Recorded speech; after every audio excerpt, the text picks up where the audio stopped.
tentang halal dan haram tidak diendahkan. Sebagaimana kita tahu, kita wajib untuk melakukan perkara yang Allah telah nyatakan itu halal dan kita perlu menjauhi semua perkara-perkara yang nyata perkara itu adalah perkara yang haram. Itu jelas bagi kita. Tapi bila mana kita masuk kepada kehidupan seharian kita, kita berkemungkinan akan tersentuh ataupun maksud tersentuh ni secara umumnya maksud kita terjebak atau berdampinglah dengan perkara-perkara yang kita tahu perkara itu perkara haram tapi kita terbuat. Jadi itu perkara-perkara insya-Allah yang kita akan sentuh sedikit sebanyak pada hari ini insya-Allah. Baik. Ibu bapa yang Allah Subhanahu Wa Taala, insya-Allah saya akan pakai ini buku yang berkeluar daripada Aba ni. Buku berkeluar daripada Aba ini Kiamat Peringatan buat umat akhir zaman. Ini buku baru keluar pada 2 hari lepas. Ini buku tulisan saya yang diterbitkan di USIM lah. Ini buku baru keluar. Ada 5 bab lah, 6 bab berkaitan dengan tanda-tanda akhir zaman ini. InsyaAllah kita akan ambil sedikitlah beberapa perkara-perkara utama dalam buku ini. Yang salah satunya membicarakan tentang sikap manusia akhir zaman ni. Dia memang tidak mempedulikanlah hal halalnya mana, hal haramnya mana, memang mereka tidak mengambil peduli. Hatta hari ni pun kalau kita lihatlah, kita lihat hari ni kan kita dah masuk kepada kalau ayah-ayah yang suka tengok bola, kita semangat nak tengok bola. Bola tu apa? Bola tu untuk hiburan kita, hobi kita, tak ada masalah, tengoklah. Selagi mana kita tidak meninggalkan syariat Allah Subhanahu Wa Taala. Tetapi sekiranya kita meninggalkan syariat Allah, tengok bola sampai pagi tapi subuh tak ke mana, itu perkara yang kita perlu lihat balik. Tengok bola untuk kesukaan tapi kita meninggalkan syariat yang besar. Sebab tu dalam khutbah Jumaat pada minggu ni memang ada satu paragraf tu, satu perenggan memang diceritakan bahawa berkaitan dengan bagaimana orang kita ni bila mana nak melihat bola itu sanggup bangkit pada tengah malam. Tapi bila mana subuh, liat sungguh nak bangun. Nak tengok bola kan. Solat subuh, memang liat untuk bangun. Walaupun kita lihat hakikatnya, tengok bola tu 90 minit boleh bangkit. Tapi nak solat subuh 10 minit tu, paling lama 10 minit dekat surau masjid tu, memang susah nak bangun. Itu hakikat manusia yang perlu kita lihat kepada kita. Mana yang Allah kata, yang perlu kita buat, itulah kita kena buat. Yang Allah kata jangan buat, kita tengok-tengok. Jangan kita sampai termasuk dalam perkara-perkara yang Allah larang bagi kita. Baik, ibu-ibu ayah yang Allah Subhanahu Wa Taala, akan tiba satu zaman di mana manusia ni tidak mempedulikan hal ehwal halal dan haram. Sama ada dalam bentuk makanan, dalam bentuk minuman, harta yang diperolehi, kelakuan dan percakapan. Perkara ini adalah berdasarkan sabda baginda Nabi SAW daripada Abu Hurairah radhiyallahu anhu yang berbunyi, la ya'tiyanna 'alan nasi zamanun la yubali al-mar'u bima akhadha al-mala amin halalin am min haramin. Pasti akan datang suatu zaman di mana manusia ni tidak lagi mempedulikan dari mana datangnya hartanya yang diperolehi, apakah ia daripada jalan yang halal ataupun jalan yang haram. Ini hadis riwayat Bukhari. Jelas menunjukkan kepada kita bagaimana keadaan manusia ini, dia menggambarkan pergeseran nilai-nilai yang telah dipegang teguh oleh generasi awal Islam tu. Dah dinyatakan yang mana perkara yang halal, yang mana perkara haram, kita perlu nilaikan satu persatu. Kalau perkara itu halal, kita kena buat. Dan kalau perkara itu haram, kita kena jauhi. Itu jelas bagi kita. Jadi situasi ini dia merujuk kepada manusia akhir zaman yang lebih mementingkan sumber keuangan, sumber kekayaan semata-mata tanpa melihat pertimbangan yang sebaiknya, mungkin berdasarkan agama dan moral. Mungkin kalau kita hari ni kita lihat orang nak dapat duit secara banyak, nak kaya cepat. Ujung-ujung sekarang ni kan, ujung-ujung tahun ni banyak nak pakai duit. Tambahan lagi nak masuk tahun baru ni mungkin nak pakai duit banyak. Jadi ada mereka-mereka yang melihat sumber-sumber yang syubhah, sumber-sumber yang boleh ditahu bahawa sumber itu tak jelas halal dan haramnya. Tapi dia ambil sumber tersebut sebab dia kata, oh okey kot, sebab boleh menampung keuangan aku yang semakin lama semakin kurang ini. Jadi itu perkara yang perlu dia lihat secara terperinci bab hukum hakam harta yang diperolehi. Sebab nanti kita risau bila mana harta tu kita terjebak. Saya bagi contoh mudah lah berkaitan permainan dalam talian atau game dan sebagainya. Ada yang kita bet dan sebagainya. Itu salah satu bentuk perjudian yang kita nampak tak jelas tetapi dia termasuklah perkara yang haram. Okay, saya ingat satu kisah. Saya pergi beli makanan lah, makanan di satu kedai. Jadi kita kenal lah dengan owner semua tu. Jadi tengah-tengah dia nak bungkus makanan kita tengok dekat telefon dia tu. Dia main permainan apa ni? Permainan macam nampak unsur-unsur ke arah perjudian sedikit. Tapi kita tak perasan sangat. Dia pun offkan dia punya telefon dia tu. Saya balik, saya buka search. Punya betul. Perjudian dalam talian. Dia bet dalam talian. Maksudnya tak perlulah kita pakai helmet full face. Masuk kedai 4D nak beli nombor. Tak. Dia ni ada dalam bentuk online. Jadi itu antara perkara-perkara yang nak dapatkan duit tapi dengan cara yang tidak bermula, yang menolak hukum agama tu ke tepi. Jadi itu perkara yang perlu kita lihat. Yang pertamanya berkaitan dengan harta yang diperoleh itu sama ada sumber yang mana, sumber yang baik atau sumber yang tak baik. Okey.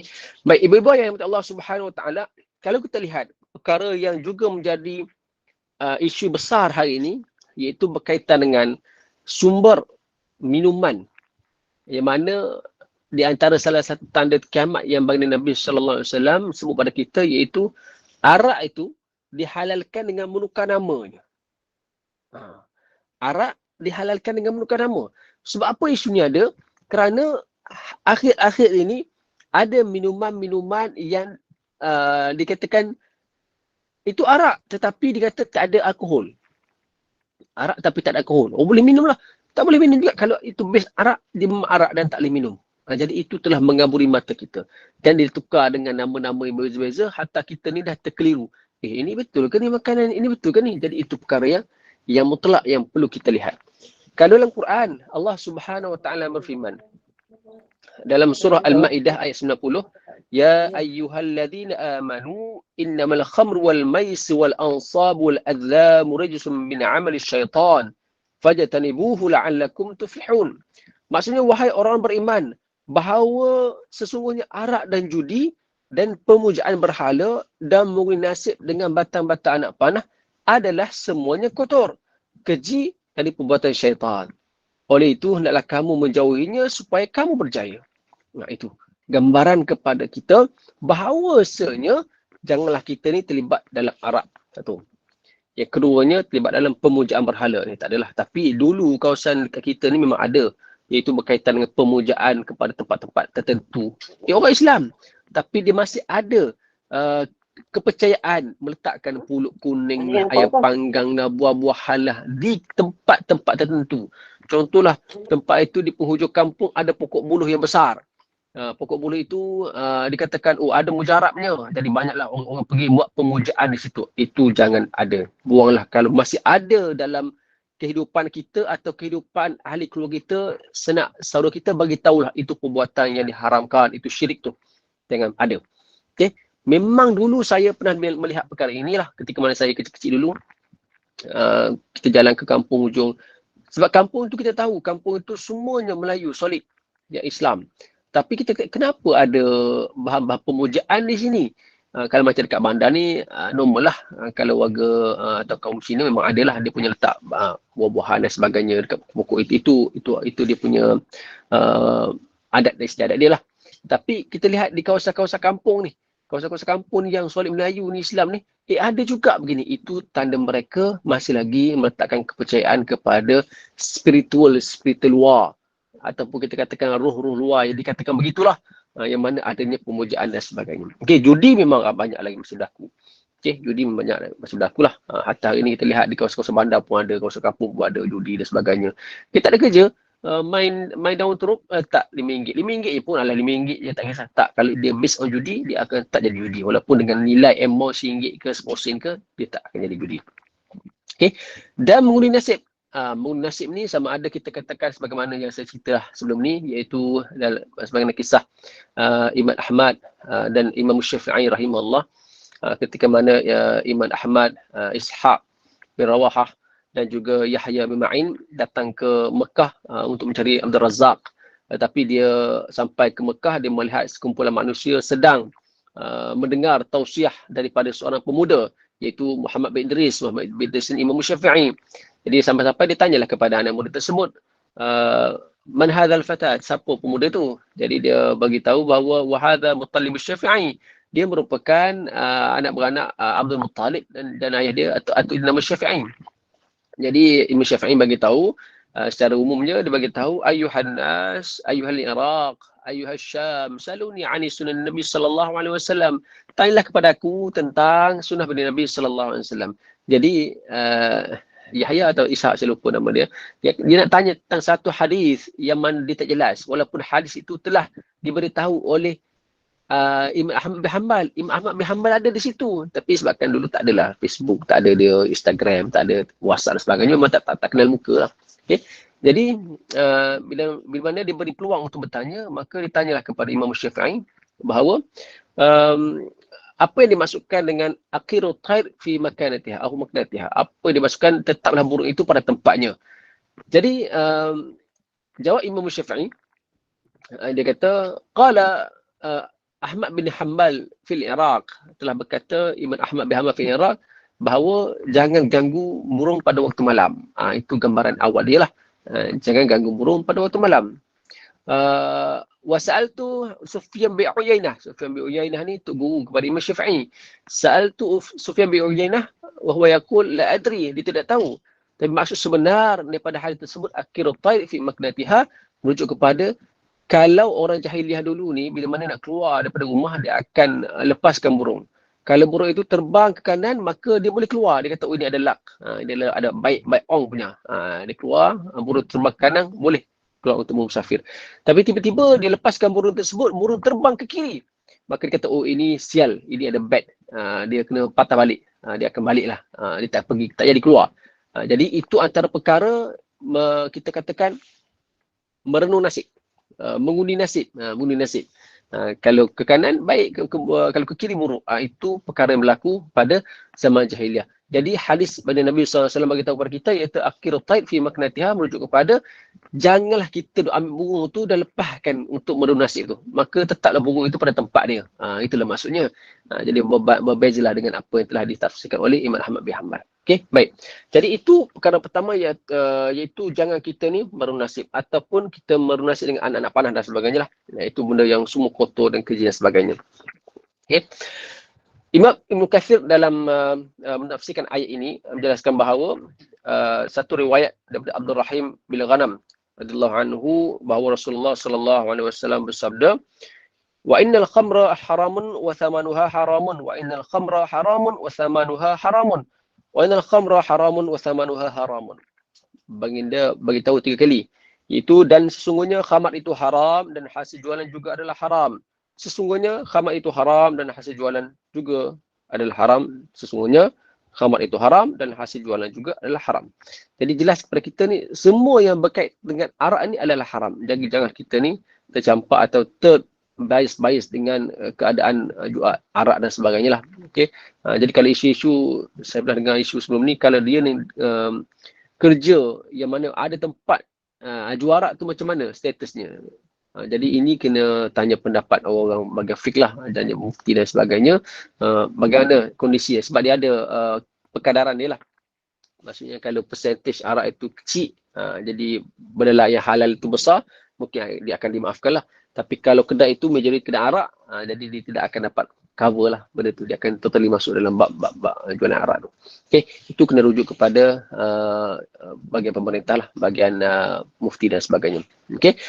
Baik, ibu-ibu, ayah-ayah yang dirahmati Allah Subhanahu Wa Taala, maka apa-apa sahaja orang mukmin ni dia bertakwa kepada Allah dengan menghindari diri daripada apa pekerjaan yang melibatkan arak. Janganlah ada yang bersangkut paut dengan arak lah. Jadi kalau kita lihat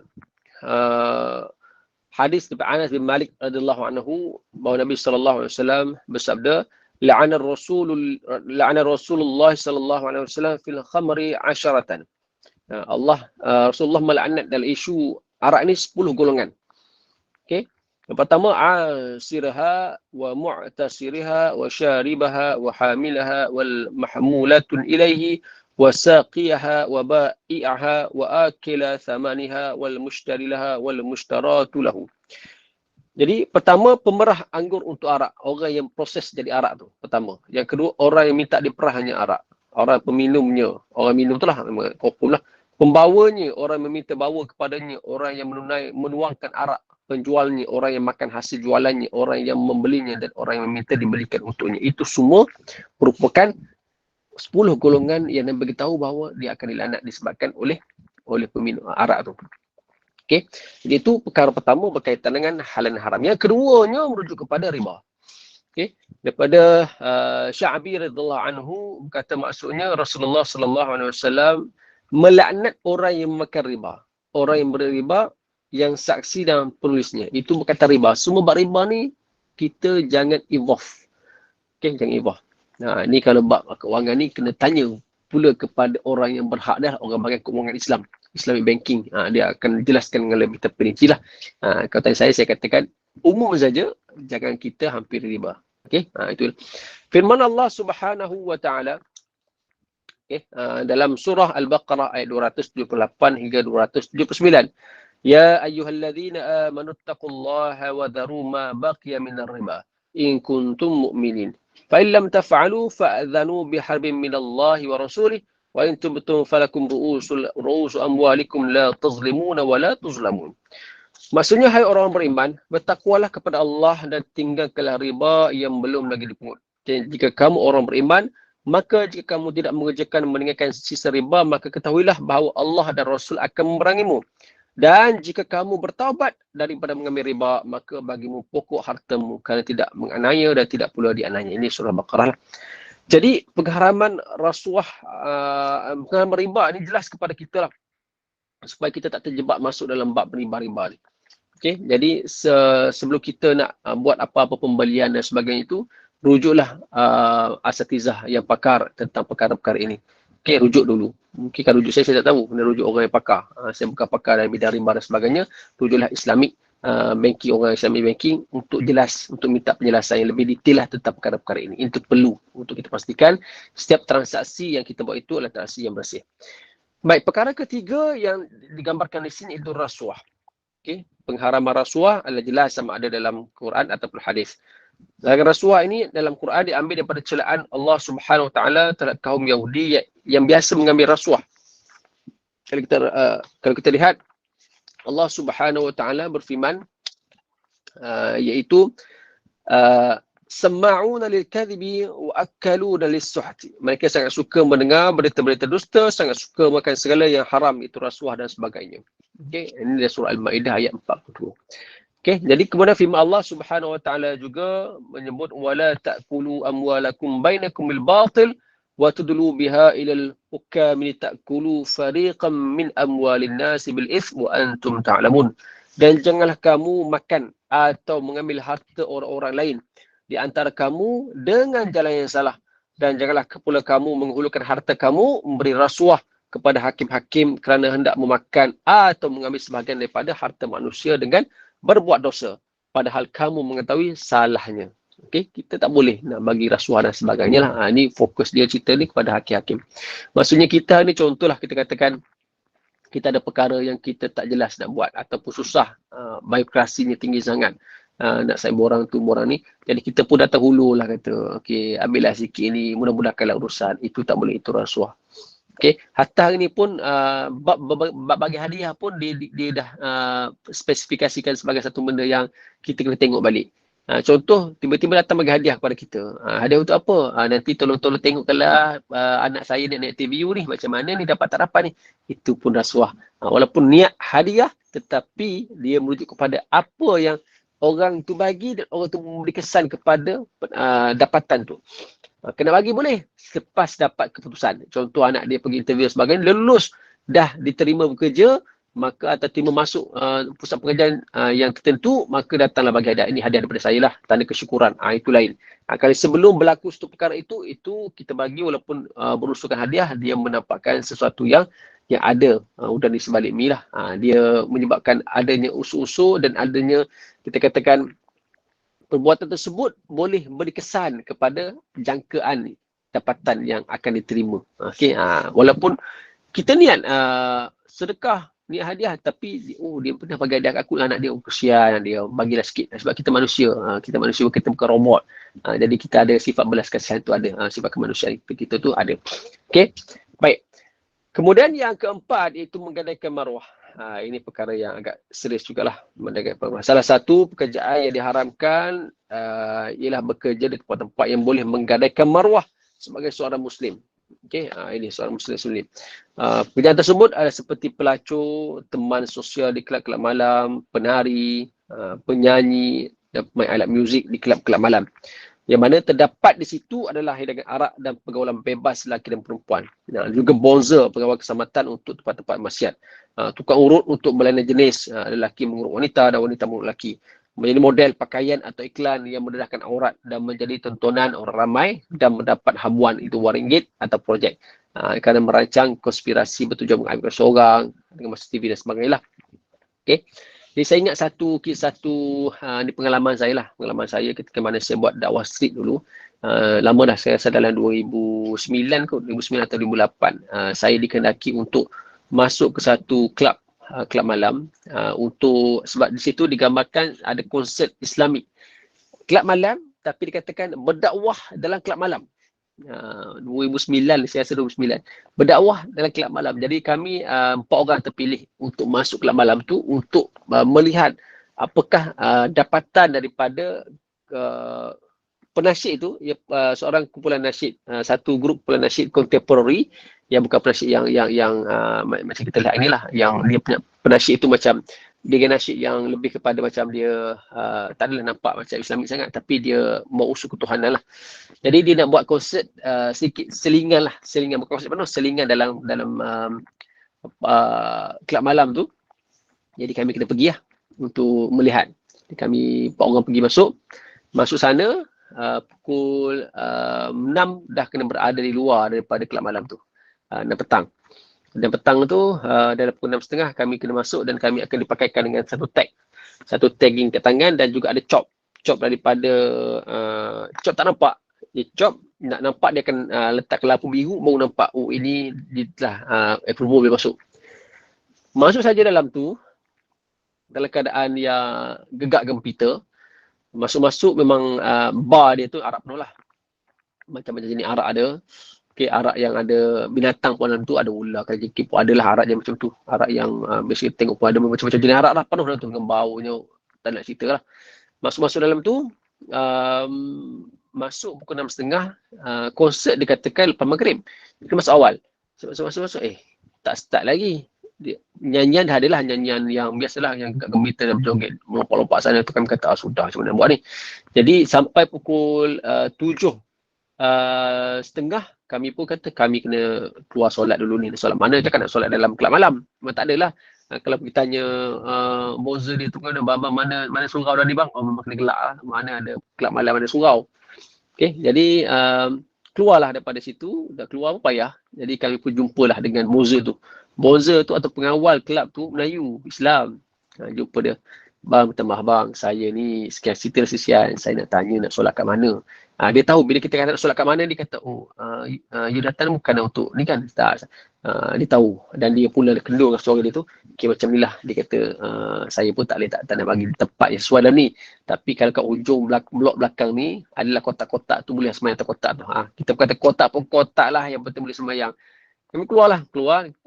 Boleh masuk lagi tak? Tak apa. Nak masuk nanti bagi tahu dia balik. Sebab dah masuk tak boleh keluar sebenarnya. Kami keluar, pergi semayang semua sekali, ambillah semayang pakai air motor mineral tu. Semayanglah di luar daripada tempat tu, semayang grade, masuk balik, konsert tu baru nak start. Okay. Startlah konsert tu, bunyi lagu Tuhanan, tapi dia punya gegak gempita tu, orang mabuk ke kanan kiri dan sebagainya. Memang tak dengar apa konsert Tuhanan bawa tu, tak tahulah konsert pun macam tak rasa feeling lah untuk kita dengar konsert merusukkan Islamik tu. Habis 2 lagu, habis berhenti lah. Dan kemudian disambung dengan konsert lain pula, konsert rock mereka undang. Saya kata, Allah, apa ni buat konsert macam ni dengan pakaian memang tak nampak sangat pakaian Islamik. Tak langsung lah pakai Islamik, memang dalam tu tak ada lah orang tudung masuk dalam kelab malam tu. Semua free hair. Tapi itu pengalaman yang besar lah bagi kami yang buat pendidikan, dan kami balik ke kampus dan kami bentang lah dapatan tu. Memang tak boleh nak ambil gambar apa. Tak boleh ambil gambar apa-apa lah. Sebab itu dia diharamkan untuk ambil gambar. Jadi kami bentang bahawa walaupun niat untuk menyebarkan dakwah di kelab malam tapi tempat tak sesuai, takkan jadinya. Takkan jadinya. Jadi benda itu sekadar buat untuk tontonan dan untuk hiburan semata-mata lah. Okey, tak boleh nak buat apa-apa. Jadi itu perkara yang saya nak kongsikan dengan ibu-ibu sekalian. Okey, baik. Kemudian yang kelima, iaitu perkara yang haram. Yang tentu haram itu berkaitan dengan makanan. Okey, makanan yang tentu haram lah. Itu kita tahu bahawa binatang yang telah diharamkan secara tetap dari sudut daging, kulit, darah dan sebagainya berkaitan dengan babi lah. Okay, babi itu yang telah diharamkan. Hatta hari ini kalau kita ni suka penggemar kasut-kasut yang hebat-hebat, bila kita pergi kedai-kedai hebat tu memang kasut tu akan dibalut dengan plastik wrapping tu, warna putih tu. Jadi kasut itu bukan tak nak bagi kotor. Tapi kasut itu biasanya kedai tu akan beritahu itu kasut daripada kulit babi. Jangan sentuh lah bagi orang Islam tu. Okay, baik. Allah Subhanahu Wa Taala firman dalam surah Al-Baqarah ayat 173 bermaksud sesungguhnya Allah hanya mengharamkan kepada kamu memakan bangkai dan darah dan daging babi. Itu jelas kita supaya jangan makan. Sebabnya kalau kita pergi ke luar negara, saya yakinlah ibu ayah ada yang keluar negara dan sebagainya, memang kita sukar untuk mendapatkan makanan yang halal, betul-betul halal. Kadang-kadang pergi hotel, saya ingat sekali pergi hotel tu. Hotel biasanya kami pergi tak adalah nampak jelas sangat, memanglah ada benda tu tapi tidak asingkanlah makanan-makanan tu daripada campur. Jadi sekali saya pergi conference tu, makanan tu hotel tu memang ada campur sekali yang non-muslim dengan muslim. Dan makanan sarapan pagi tu jelas sekali tu, bacon ada kat situ. Ini fried rice with pork. Dah ada nasi goreng dengan babi dan sebagainya. Jadi kata, sudah macam mana nak makan ni. Jadi seminggu kat situ breakfast kami hanya dengan telur lah, dengan telur ayam lah. Itu yakin kami makan telur ayam tu memang tak ada babi dan itulah. Dan tidak bercampur-campur dengan zat-zat dan sebagainya lah. Jadi itu je lah yang dibuat. Katakan itu sukar untuk kita dapatkan makanan di luar negara, di kawasan yang majoriti yang tak ada Islam lah. Okay. Baik. Jadi itu bab makanan lah. Itu bab makanan yang kita lihat. Okay. Jadi menggambarkan kepada kita bagaimana keadaan manusia akhir zaman ini bila mana berhadapan dengan halal dan haram, maka kita ni tidak akan menampakkan perkara itu secara jelas. Walaupun hakikat kita tahu bahawa perkara tak boleh makan, tapi kita usahakan nak makan. Okay. Atau perkara itu, perbuatan itu jelas pada kita tak boleh buat, tapi kita buat juga. Itu perkara yang kita... Baik, pagi ni saya nak ceritalah dengan kongsi dengan ibu-ibu yang sekalian satu kisah. Yang insyaAllah kita boleh dapat manfaat daripada ni. Kita pernah dengar tak nama seorang pemuda hebat zaman Abbasiyah? Okay, iaitu namanya Buhlul. Atau istilah hari ni kita panggil Bahlul. Bahlul pada orang tu. Bahlul kau ni. Bahlul ini kita sinonimkan atau kita tempelkan nama Bahlul itu kepada seorang yang hebat. Orang gila yang berakal yang hebat. Namanya Buhlul. Di zaman Khalifah Harun al-Rashid. Di zaman Abbasiyah. Okay, nama dia Buhlul. Dia ni orang gila tapi cerdik. Sebab tu bila mana orang melihat pada kita ni, woi Bahlul. Kalau orang sebut kita woi Bahlul, kita kata Alhamdulillah kau telah menampilkan aku orang bijak. Sebab Buhlul ni ketika zaman itu orang bijak. Tetapi dia ni tak nak menampakkan dia ni kebijaksanaan dia ni. Jadi dia nak supaya dia ni nampak bodoh macam orang gila begitulah. Baik, kisah ni kisah bagaimana Buhlul dengan Syekh Junaid Al-Baghdadi. Buhlul dengan Syekh Junaid Al-Baghdadi yang merupakan orang sufi hebat lah. Orang sufi hebat. Okay. Jadi kita lihat di situ bagaimana keadaan Syekh Junaid Al-Baghdadi ni. Dia mengetahui di sana adanya seorang yang hebat. Namanya Buhlul itulah. Seorang yang hebat dari sudut agama dan sebagainya. Jadi Syekh Junaid Al-Baghdadi ni kalau kita lihat dalam khutbah Bismillah memang dia sebutlah. Disebut bahawa kita kena melihat kepada, kalau kita nak ambil ahli-ahli sufi, kita lihat antaranya Syekh Junaid Al-Baghdadi. Jadi Syekh Junaid Al-Baghdadi dan anak-anak muridnya datang ke daripada luar, datang ke Baghdad dan dia nak cari si umpunya namanya Buhlul. Jadi bagi tahulah kepada anak murid dia, wahai anak muridku, kamu pergi cari seorang pemuda nama Buhlul. Jadi dia kata, wahai Syekh, ini orang gila ni. Kau nak cari apa dengan dia? Kau carilah. Kau cari, nanti kalau jumpa, kau bagi tahu aku. Dan anak murid dia pergi cari, jumpalah. Berada di hujung bandar, di kawasan tanah kering gersang. Jadi, dia pun balik, dia bagi tahu kami dah jumpa dah dengan Buhlul.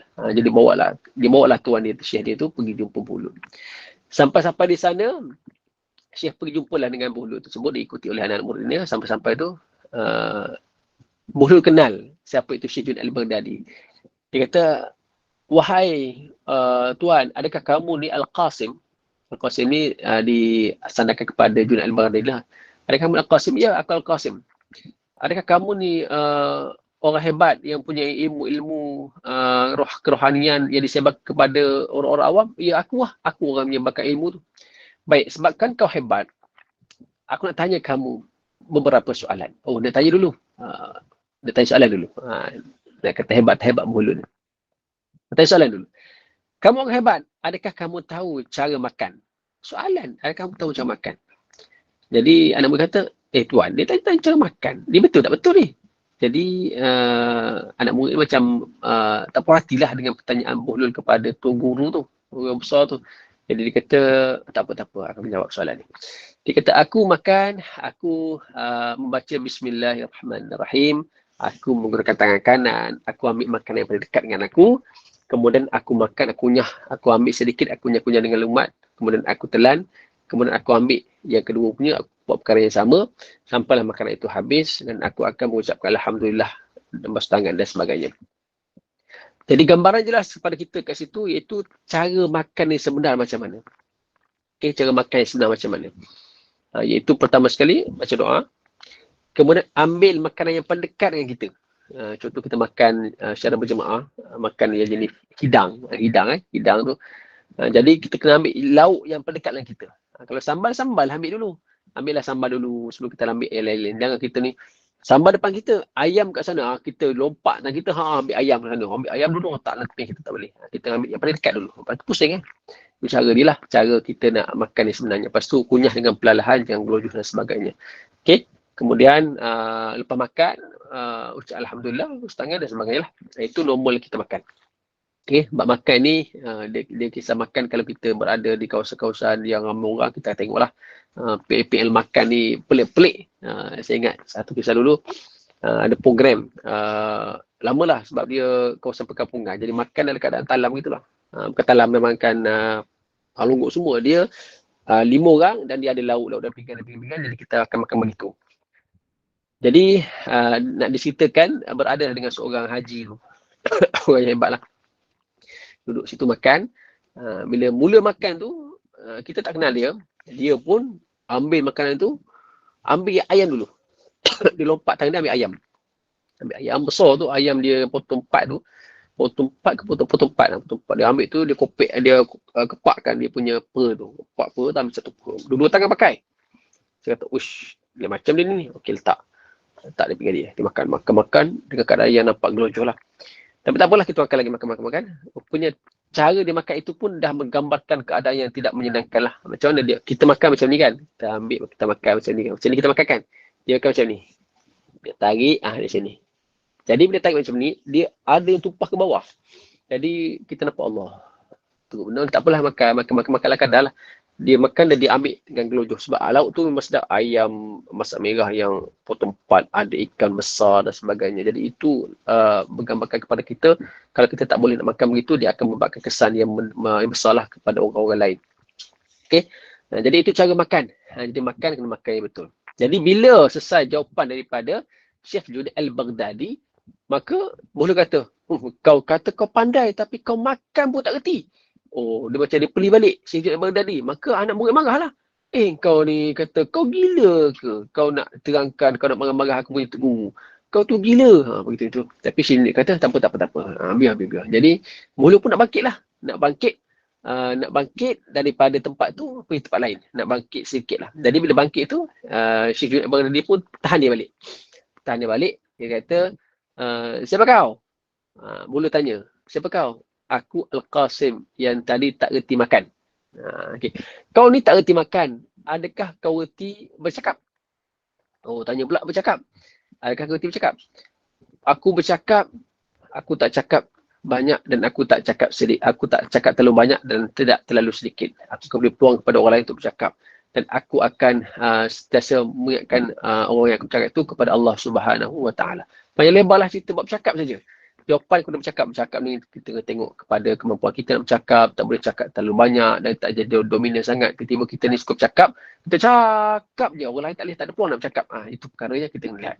Jadi bila selesai jawapan tersebut, makhluk berkata, kau ni dah makan tak reti, bercakap pun tak reti. Jadi dia pun bangkit, dia bangun nak pergi tempat lain. Tempat lain. Jadi anak-anak murid pun tahanlah. Kata, Tuan, kata Syekh Junaid, tak payah layanlah dia orang gila. Semua jawapan kau bagi tu memang tu jawapan yang kau ajar pada kami. Tapi semua jawapan itu dia tak terima. Dia orang gila. Dia sini kata tak apa. Kita dapatkan sesuatu daripada dia ni. Dia pun pergi lagi jumpa si penghulu tu. Sebelum dah bangun dah bangkit. Dia kata kau ni dah lah makan pun tak reti, bercakap pun tak reti. Lalu pun nak berlalu pergi tempat lain. Tapi sebelum berlalu tu Syekh Junaid pun tahan dia. Jadi tanya balik, wahai kau siapa? Akulah Al-Qasim yang tak reti makan, tak reti bercakap. Okey, kau tak reti makan, kau tak reti bercakap. Adakah kau reti, kau pandai untuk kau tidur? Pandai tak tidur? Kita tidur senang lah. Jadi dia kata, tidur senang saja. Aku selepas solat isyak aku tidur. Kemudian selepas isyak aku bersih untuk aku tidur. Aku ambil wuduk, aku bersihkan diri aku, pakai pakaian. Aku tidur dan aku baca doa dan aku tidur. Jadi simple jawapannya lah. Dan aku tidur mengikut sunnah baginda Nabi SAW. Macam mana sunnah Nabi SAW tidur? Iaitu sebelum kita tidur itu kita kena hendaklah pegang bucu kain mana-mana kita akan kembas di tempat tidur itu. Itu sunnah. Sebab apa perkara itu kita buat? Salah satunya adalah untuk kita membersihkan kaki-kaki kita, tempat tidur kita itu daripada segala perkara-perkara yang mungkinlah kita tak nampak. Ini kita sandarkan kepada, kalau rumah-rumah zaman dulu kan, ini ada yang pakai atap-atap lama tu, kita takut jatuh ke atas kaki kita ni ada binatang-binatang, ada semut ke, ada kelajengking ke, lipan dan sebagainya, kita kembas-kembas dulu lah. Bismillahirrahmanirrahim, bukan bucu kain ke, bucu cadar ke, selimut ke, kita kembas. Okay, itu cara dia lah. Okay, kemudian baru kita tidur lah. Okay, itu cara dia. Jadi Syekh Junaid Al-Baghdadi bagi tahu lah begitu. Tetapi Buhlu kata, kau makan pun tak reti, bicara pun tak reti, tidur pun tak reti. Jadi apa kau pandai? Dia pun lalu. Buhlu pun bangkit, dia macam dia mengebahkan dia punya jubah dia tu, dia bangkit dan dia berlalu daripada situ. Sebelum sempat dia nak berlalu, Syekh Junaid pun tahan dia. Sabar dulu, wahai Buhlu. Aku mengaku, aku ni tak reti makan. Aku tak reti bicara dan aku tidak pandai untuk tidur. Aku ni orang yang tidak pandai. Jadi, tadi kau kata kau pandai. Kau kata kau ni suka menyebarkan rohani kepada orang ramai. Sekarang kau tak pandai. Ya, aku tak pandai. Maka ajarlah aku. Mula tadi dia kata tak pandai. Bila tak pandai, tu yang si Bahlul tanya macam-macam. Tapi bila kata dia tak pandai, maka ajarkanlah aku jawapan-jawapan yang telah kamu tanyakan tadi. Okey, baru masuk jawapan. Jadi jawapan pertama berkaitan makan. Kau cerita kau makan daripada baca Bismillahirrahmanirrahim. Kau makan dengan tangan kanan. Kemudian kau ambil makanan dekat. Kemudian kau kunyah perlahan, kau telan dan begitulah sehingga habis makanan tersebut sekadar apa yang kamu makan. Kemudian kamu basuh tangan, kamu ucap Alhamdulillah. Okey, betul. Akan tetapi kamu lupa perkara yang utama yang kamu tak buat. Apa dia? Walaupun semua perkara itu kamu buat, tapi kamu kena tentukan makanan itu adakah makanan yang halal ataupun makanan yang haram. Kita relatekan dengan apa bincang kita ni. Walaupun cara makan itu tepat, tapi pertama sekali kita kena pastikan adakah makanan itu halal ataupun haram. Kalau contoh makanan itu haram makan tu, makan babi, tapi nak suruh makan babi, Bismillahirrahmanirrahim, baca doa. Baca doa makan, baca bismillah, baca makan tangan kanan, semua makan babi. Walaupun tata cara itu betul, tapi makanan itu makanan haram, maka dia akan jadi haram. Itu caranya lah. Jadi itu jawapan dia. Sebelum apa-apa kita nak buat, kita kena pastikan makanan kita itu makanan yang halal. Baru kita boleh gunakan apa kaedah-kaedah yang disebutkan tadi. Kalau makanan haram, tak ada gunalah. Kita terangkan begitu. Okay? Baik, jadi itu jawapan pertama. Okey, jawapan tersebut melegakan hati Syekh Junaid Al-Baghdadi dan anak-anak murid lah. Betul juga jawapan dia tu. Apa-apa kita kena tengoklah makanan yang halal dulu. Kalau makanan haram, macam mana kita nak buat? Yang kedua, Dikatakan dia tak pandai berbicara. Macam mana kau bicara? Aku bicara tidak panjang, tidak pendek. Aku bicara kepada orang yang tertentu saja. Aku bicara kepada perkara-perkara yang mengingatkan orang lain kepada Allah Subhanahu Wa Taala dan Rasulullah Sallallahu Alaihi Wasallam. Baik. Bab berbicara ini sebenarnya betul lah. Secara tekniknya begitu. Itu bila mana kita bercakap, kita tengok level audiens kita. Okay? Tak boleh contoh tiba-tiba kita berceramah kepada kanak-kanak sekolah. Tapi level yang tinggi sangat. Tak sampai di akal cerita gedang-gedang. Budak kata, apa yang orang nak cerita ni tak sampai ni. Jadi kita tengok kepada audiens kita. Okay, kalau ibu bayang sekalian, ini level begini, jadi kita cerita begini. Tapi kalau yang dengar berkaitan dengan yang lebih tinggi, itu level lebih tinggi lagi. Jadi kaedah-kaedah yang tertentulah. Okay. Jadi digambarkan begitu, maka jawapan daripada Bahlul kata, betul, semua kau cakap itu betul, tetapi satu kau tertinggal. Iaitu kau perlu menyucikan hati kamu sebelum kamu bercakap.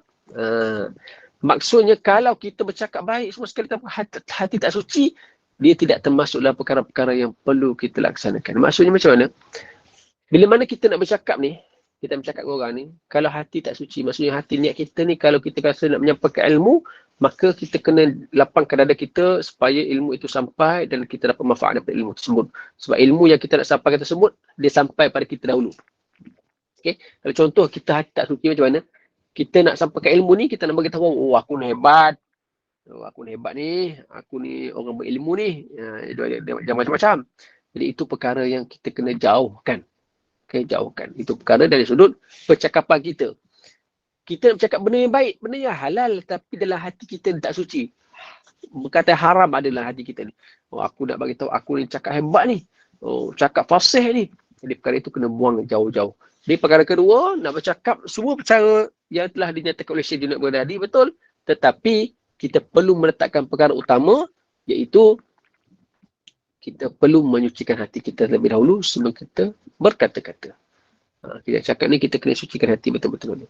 Okay? Dan jawapan yang kedua itu juga memuaskan hati Syekh Al-Baghdadi dan juga anak-anak muridnya. Soalan ketiga. Tidur. Sudah bak tidur. Dia kata tak tidur pula, kita tidur, tidur ya. Kamu tidur, kamu lepas tidur, lepas isyak, kemudian kamu bangkit dan sebagainya, ambil wuduk sebagainya, kamu tidur baca dan sebagainya, ikut sunnah Nabi SAW dan sebagainya. Tapi kamu lupa, kamu perlu memaafkan orang terlebih dahulu sebelum kamu tidur. Okay? Kita perlu menjauhkan kecemburuan dan menjauhkan kemarahan sebelum kita tidur. Maksudnya, kita ni sebelum kita tidur, pastikan hati kita dalam keadaan yang tenang, tanpa ada kemarahan, tanpa ada kita kata kebencian, cemburu dan sebagainya. Kita kena buang jauh-jauh, baru kita boleh tidur dalam keadaan yang baik. Itu jawapan daripada Bahlul. Sebab kalau kita tidur dalam keadaan yang tak tenang, macam saya bagi tahu sebelum lah, bergaduh dan sebagainya, kita tak akan dapat satu kenikmatan tidur yang cukup. Dan kita bangkit dalam keadaan kita sakit kepala dan sebagainya. Tetapi kalau kita tidur dalam keadaan yang baik, insya-Allah kita akan dapat sesuatu yang sangat-sangat bermanfaat. Okay? Bermanfaat. Itu perkara yang kita kena tengok. Itu antara perkara yang telah jelaskan lah. Okay? Jadi, bab makan sudah, bab bercakap sudah, bab tidur pun sudah. Maka selesailah jawapan daripada Syekh jawapan daripada Bahlul kepada Syekh Junaid Al-Baghdadi. Maka puas hatilah, walaupun hanya dalam 3 soalan yang kita kata, alah soalan macam ni pun tanya. Contoh tiba-tiba kita tanya soalan begini kepada orang yang duk tarik tin di jalan tu. Jawapan macam ni kita berkata, kau ni ya betul. Kata kau macam gila tapi cakap macam hebat. Itu perkara yang kita kena tengok. Sebab kita tak boleh katakan bahawa semua orang yang tak berakal itu orang gila. Kerana dia buat tak berakal sebab dia tak nak diambil kesempatan oleh orang tertentu. Okey, baik. Ibu-ibu ayah Allah Subhanahu Wa Taala, jadi gambaran kepada kita iaitu berkaitan halal dan haram ini. Pertama, bab makanan. Yang kedua, bab percakapan. Bab ketiga, bab perbuatan. Hati kita dan sebagainya. Itu kena jelas. Supaya kita apa-apa saja kita buat, kita perlu meletakkan perbuatan tersebut dengan apa yang Allah Subhanahu Wa Taala telah bagi tahu kepada kita. Menerusi Rasulullah Sallallahu Alaihi Wasallam. Itu perkara yang perlu kita jelas. Kerana kalau kita ni tak menggunakan keadaan yang betul, kita masih dalam keadaan yang tak betul, maka itu satu perkara yang sangat-sangat merugikan kepada kita. Merugikan kepada kita. Jadi apa-apa sahaja yang kita ingin laksanakan tersebut, maka pastikan dia dalam konteks yang halal dan haram, terutama makanan kita lah. Kita nak pergi makan macam-macam hari ni, tapi pastikan makanan tersebut makanan halal dan bukan makanan yang haram atau makanan yang syubhah. Okay? Kalau syubhah kita jauh-jauhkanlah supaya tak termasuk dalam dada kita, yang menyebabkan banyaknya perkara-perkara yang tak manfaat masuk kepada kita. Menjadi ganjarannya. Okey, baik. Ada soalan daripada Puan Nur Azian. Jika kita mengadakan permainan sukaneka hari keluarga dan duit menjadi ganjarannya, adakah itu dikira judi? Okey, macam ni kaedah dia. Kalaulah kita katakan kita buat program sukaneka dan duit tersebut sebagai ganjaran, tiada masalah tak menjadi judi sekiranya bukan duit daripada pendaftaran dijadikan sebagai hadiah. Maksudnya allocation duit itu duit lain. Kita sebelum pendaftaran kita ada, okey, ini duit untuk hadiah. Duit ni untuk hadiah. 1, 2, 3. Okey, selesai. Tapi kalau duit itu datang daripada duit pungut daripada peserta pendaftaran dan duit tersebut ambil dan dijadikan sebagai hadiah, itu dijadikan sebagai judi. Okey, itu kena jelas lah. Maksudnya kita sebelum daripada pertandingan kita dah bincang siap-siap. Okey, nombor 1 kita bagi RM100, nombor 2 RM70, nombor 3 RM50. Itu duit yang kita dah ada bajetnya. Tapi bila mana kita buat pendaftaran, duit RM10 itu yang pendaftaran itu untuk lain, untuk makanan yang semua akan dapat. Jadi itu tak dikira sebagai judi. Tapi kalau contoh kita katakan kita tak ada bajet, tapi kita buat, contoh kita katakan program kita ni pertandingan dan kemudian setiap pertandingan tersebut wajib dibayar RM10. RM10 seorang. Jadi setiap bayaran tersebut RM10, RM10 kita kumpul, maka nombor 1 dan contoh ada 100 orang peserta. 100 peserta, jadi 10 orang, RM10 untuk seorang. Jadi nombor 1 dapat hadiah RM100, nombor 2 dapat 70, nombor 3 dapat 50. Duit mana-mana daripada pendaftaran. Itu dikira sebagai judi dan tak boleh kita gunakan duit itu. Itu perkara kita jelaskan. Ini telah dibicarakan oleh para ulama dan sebagainya, telah diceritakan perkara-perkara begitu. Okey. Jadi saya rasa untuk perkongsian pada pagi ini, alhamdulillah kita telah bicarakan tentang halal dan haram. Mudah-mudahan kita tak termasuklah dalam mereka-mereka yang terjebak dengan perkara-perkara yang halal dan haram, insya-Allah. Jadi sekian soalan, insya-Allah kita akan bicara dengan soalan nanti. Wallahu taala alam. Assalamualaikum warahmatullahi wabarakatuh. Kembali kepada Puan Ainun. Waalaikumsalam. Kita buka soalan kepada jemaah, silakan untuk diajukan. Assalamualaikum Ustaz. Assalamualaikum. Saya ada satu soalan. Saya nak bercakap tentang bab makanan halal dan haram tadi yang Ustaz cakap kan. Kalau kita makan dengan cara yang betul, tapi makanan tu tak halal, dia tetap haram kan Ustaz? Betul. Jadi saya, kemungkinan saya, banyak kali, acap kali saya menghadiri event, saya melihat bila kita makan dengan satu event yang besar, ada terdapat segelintir kita apa yang menghadiri event tu, dia akan bungkus makanan tu untuk bawa balik ke rumah lah. Jadi apakah hukum daripada segi apa tu Islam lah, kalau menurut Ustaz tadi saya nak tahu apakah patut dia buat begitu ataupun dibolehkan, sebab bila dia makan tu dia sendiri membungkus, kita tak tahu mungkin ada yang yang lain belum makan atau sebagainya. Itu saja. Terima kasih. Okay, baik. Terima kasih Puan Nur. Okey, itu perkara yang berlaku juga tempat saya lah. Sebelum kita dah buat masak makanan dan sebagainya, event tak habis lagi, tapi dah bungkus siap-siap, tapau siap-siap, dah packing siap-siap untuk makan, sedangkan ada lagi yang tak makan. Okey, perkara tersebut kalau saya boleh katakanlah di sinilah, saya nak katakan secara jelas, mungkin ada pembahasan yang lebih lanjut, tapi bagi saya perkara itu tidak boleh dibuat kerana makanan yang telah disediakan untuk majoriti orang ramai. Dan sekiranya masih ada lagi orang yang belum menikmati makanan tersebut, kita menyalahi untuk kita buat balik makanan tersebut. Sebab ada lagi orang tak makan. Tapi kalau makanan itu dah tak ada orang dah habis dah semua, memang kita muku-muku balik, itu dibolehkan untuk mengelakkan pembaziran. Itu dibolehkan. Tengok pada kondisi dia. Kalau situasinya orang di belakang masih lagi ada yang belum makan, maka tak boleh kita nak buat balik, muku-muku balik. Nanti kita, sebagaimana yang Puan Nur beritahu tadi, kita dah muku siap, rupanya ada lagi orang yang belum makan. Jadi itu tak dibolehkan. Ataupun contoh, kita ambil dua situasi, waktu siang, waktu malam. Kalau waktu siang, contohlah program itu tengah hari. Makan tengah hari pukul 12. Okay. Kemudian selesai makan itu, walaupun orang tak ada dah, tapi kita katakan mungkinlah kalau kita buat kat event kat surau ke dekat kawasan-kawasan, mungkin ada orang lain yang boleh datang makan lagi, maka jangan kita bungkus buat balik. Maka kita boleh edarkan kepada mereka yang berada luar sana, yang kita panggil makan makanan lagi, silakan makanlah. Okay. Kalau contoh malam, event tu habis pukul 9 malam dan orang tak kedatang lah event tu, dah balik lah. Jadi kita boleh buku-buku siap-siap bawa balik lah daripada pembaziran. Itu kaedah yang perlu kita buat lah. Berbanding kita duk biar makanan itu membazir, ataupun kita bungkus siap, itu merupakan kita ambil hak orang lain. Orang yang tak makan lagi, kita kata, dah habis makanan. Tak boleh buat apa lah. Jadi itu perkara yang kita kena semak, check and balance lah. Kalau ingat saya sekali, saya pergi kenduri rumah kawan saya dekat kawasan Gua Tempurung tu lah. Saya pergi sekali tu, dia bagi tahu ikut event tu pukul 11 hingga pukul 3 petang. Makanan tu buat kat Dewan. Jadi kami daripada Nilai ni, saya daripada Nilai ni, pergilah ke sana, ke Perak tu. Sampai-sampai dalam 2.30, catering dah bawa masuk dalam van makanan tu. Kata, awal sangat. Kenapa awal sangat? Dia kata, tak ada orang dah. Jadi kami nak packing lah. Dalam ni pukul 3. Tak apa cik, kami dah packing dah. Tak boleh buat apa dah. Dia dah hati, kenapa begitu? Sedangkan ramai orang yang di belakang itu baru sampai, ada 2-3 buah kereta yang sama dengan saya sampai. Dia kata, kami dah tunggu setengah jam kat sini, tak ada orang, jadi kami packing lah. Pengantin pun dah balik rumah dia. Kata, ini perkara yang tak dibolehkan. Sedangkan kita katakan, dah mention kat situ, masa sekian-sekian, jadi kita kena prioritikan kepada orang yang berkemungkinan akan datang lambat.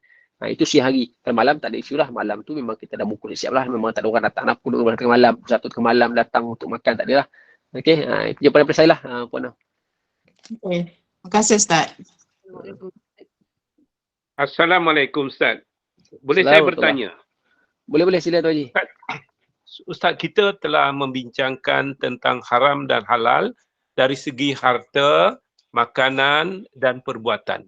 Jadi saya nak penjelasan halal dan haram dari segi pemikiran. Apakah yang masukkan halal dan haram dari segi pemikiran kita ni? Terima kasih Ustaz. Okey, sama Tuan Haji. Soalan yang hebat ni. Okey, baik. Dari segi pemikiran, sebagaimana jawab soalan daripada Muhlul kepada Syekh Junaid Al-Baghdadi tadi, sudut percakapan. Percakapan ni pemikiran jugalah, bukan itu pemikiran. Okey, dari sudut kita ni, pemikiran kita ni, kita apa-apa yang kita nak lontarkan kepada seorang, atau kita nak sharing kepada seorang tersebut, sesuatu itu pula perkara yang solid, yang telah jelas tentang kebenarannya. Itu pemikiran. Maksudnya contoh kita katakan kita nak cerita pada orang, yang mana perkara tersebut, perkara yang dah tentu-tentu, perkara itu halal atau perkara itu jelas, ada yang nasnya, ada yang kebenarannya, kita boleh sebarkan. Tetapi kalau sudut pemikiran kita tahulah, kalau kita sebarkan ni, orang akan berfikir bahawa ini betul tak betul. Ini, kalau betul, ini akan beri reflect kepada perkara-perkara yang tak sepatutnya diketahui. Contoh saya katakan, kita cuba nak menipu orang. Kita macam nak cerita benda-benda yang tak ada dalam ni, dalam kisah sebagai cerita dan morak-morak kosong dan sebagainya, tapi hasil atau kesan daripada cerita kita itu menyebabkan orang faham benda lain, orang faham dalam konteks lain, dan itu menyebabkan kefahaman orang, pemikiran orang itu termasuk perkara yang hasil pada kita ni perkara yang haram. Begitu. Apa-apa sekalipun, apa yang kita nak cerita, kita perlu jelas adakah konteks maklumat yang kita nak kongsikan tersebut perkara yang jelas, perkara yang benar. Kalau tak benar, dia termasuk perkara yang tak benar. Sebab itulah kalau kita bahas tentang al-sidq wal kadhibu ni, ataupun kita kata kebenaran dan penipuan ini, kita kena tengok i'tiqad dia. I'tiqad dia. Contoh kita katakan ini perkhabaran atau pemikiran yang benar. Kalau dia kata benar dan jelas itu perkara benar, maka benarlah keseluruhannya. Kalau perkara itu tidak benar, maka tidak benarlah keseluruhannya. Tapi kalau ikutkan pandangan daripada Syekh An-Nizam, Syekh Nizam ni merupakan kepada Jahiz. Dia kata, kesemua perkara tersebut perlunya ada i'tiqad. I'tiqad macam mana? Kena ada keyakinan dalam diri. Okay. Kalau dia kata perkara itu nampak tak jelas tapi dia ada i'tiqad, aku kata memang tak jelas tapi benar. I'tiqad dan dia kuat, maka dia termasuk perkara yang benar dan halal lah. Tapi kalau dia kata i'tiqad dia perkara itu jelas benar tapi i'tiqad tak benar, maka dia dikatakan sebagai tak benar. Okay? Jadi apa-apa sekalipun perkara itu perlu jelas dari sudut pemikirannya. Kalau adanya pembuktian yang sahih dan sebagainya, maka itu adalah perkara yang halal dan ada kesannya. Tapi kalau perkara itu jelas, perkara yang haram, perkara yang tak benar dan sebagainya, itulah termasuk perkara-perkara yang haram. Jadi mudah-mudahan menjawablah kepada soalan Encik Manap. Ya Ustaz, maknanya dalam surah Hujurat ayat ke-6 mengatakan bahawa wahai orang-orang yang beriman, jika kamu mendengar sesuatu perkara yang tidak benar daripada orang yang fasik, selidik dahulu. Inikah yang Ustaz maksudkan? Terima kasih Ustaz. Ya betul. Ya betul. Jadi apa-apa sekalipun, itu saya katakan berita sampai kepada kita hari ini, kita kena selidik. Okay, dalam surah Al-Hujurat itu sebagaimana yang Haji nak beritahu, memang apa-apa berita sampai pada kita memang kita kena selidiki terlebih dahulu.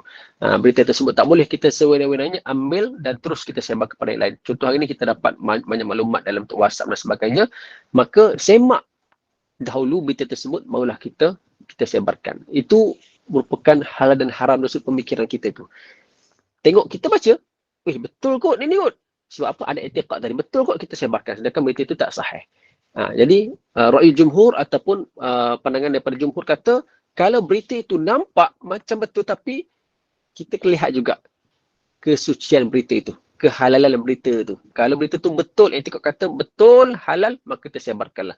Tapi kalau dia haram, jelas haram, maka jangan kita sebarkanlah kerana dia akan beri kesan kepada yang lain. Wallahu alam. Okey, terima kasih Ustaz. Assalamualaikum Ustaz. Assalamualaikum. Saya tertarik dengan apa tu perjalanan Ustaz tadi mengatakan kalau kita buat wang pendaftaran dan untuk dibagikan hadiah kepada kita dalam event itu adalah seperti perjudian. Jadi itu di manakah yang kita harus letak? Okey, baik. Sebagaimana saya beritahu tadi, kalau kita buat satu program, duit pendaftaran itu perlulah diperolehi, dimanfaatkan oleh kesemua peserta-peserta tu. Itu tak termasuk perjudian lah. Maksudnya contoh RS RM10 yang dibuat di pendaftaran oleh peserta, RS10 tersebut dapat dimanfaatkan oleh keseluruhan peserta-peserta tersebut. Contoh makan, jadi semua dapat makan RM10 tersebut. Okey. Tetapi kalau RM10 tersebut kita ambil daripada pendaftaran untuk jadikan hadiah utama, hanyalah 3 orang tu saya dapat, itu termasuk dalam perjudian. Sebab semua yang tak dapat. Semua yang tak dapat. Ini contoh kalau macam pertandingan besar-besar kan. Kita bayar duit RM100 dan hanya beberapa orang saya dapat duit tersebut. Yang lain tangan kosong lah. Jadi dia merupakan satu perjudian. Kita pergi letak bet duit berapa tersebut, hanya orang tertentu saya dapat. Bukan kita dapat. Okey. Jadi itu antara perkara yang kita kena jelas. Tetapi kalau kita nak buat hadiah yang tertentu, dah ada allocate duit tu. Kita sebelum start program, kita dah siap allocate duit. Contoh, duit ini untuk makan, ini untuk hadiah. Yang pendaftar ini untuk pembayaran tempat. Itu bayar tempat dan sebagainya, untuk booking hall dan sebagainya, itu manfaat untuk semua. Itu dibolehkan. Yang tak bolehkan adalah duit pendaftaran tersebut digunakan untuk hadiah-hadiah tertentu saja. Itu termasuk dalam perjudian. Dalam arti kata lain, kita boleh gunakan duit tu untuk perbelanjaan kepada event itu boleh? Ataupun boleh. Ditambah kepada tabung persatuan tu boleh? Boleh. Yang mana dia bermanfaat keseluruhan. Kalau untuk segelintir saja itu dikira perjudian. Sebabnya orang bayar itu kita ambil macam contohlah kita bet. Kita orang yang kata pergi berjudi tu, dia beli nombor tu dengan harga RM50. Bila tu dapat, orang lain dapat, jadi duit tu hangus. Bila duit tu hangus tak dapat pada dia, maka dia dikira sebagai perjudian. Macam tadi lah, kita bayar RM10. RM10 tu hangus, tak dapat apa-apa pada dia, maka dia tak akan dapat. Dia dikira sebagai perjudian. Tapi kalau RM10 tersebut, manfaatnya dapat rasa aircon kat Dewan tu, rasa sekian-sekian, maka dikira sebagai salah satu bentuk yang boleh dibolehkan lah. Ya, faham. Terima kasih. Baik.